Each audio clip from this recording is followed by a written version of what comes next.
Welcome to Man Does Tech, where I solve the problems you didn't even know you had. You begin by making sure Roblox and your OS are up to date, because outdated builds block features. Once done, sign in and confirm chat is allowed for your account and privacy.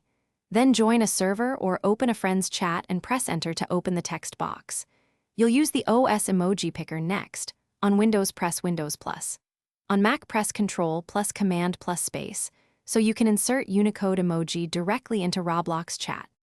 You now choose the emoji method. The OS picker inserts Unicode characters into chat, which Roblox may display as emoji or text, depending on filters. Make sure to equip any purchased avatar emotes in avatar emotes so you can trigger animations with their keybinds in-game. If the picker is blocked, copy-paste emoji from a safe source into the chat box. And remember, you can use Shift plus Enter for a line break before sending. This gives you both static. You finish by sending your message and watching the chat bubble to verify the emoji rendered.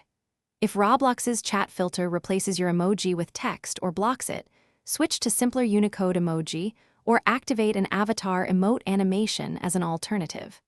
Make sure your OS and the Roblox app are current, check chat privacy settings again, and restart Roblox if behavior persists. If nothing works, log out and back in. This refresh often clears cache-related display issues. Thanks for watching. If you found this helpful, don't forget to like and subscribe.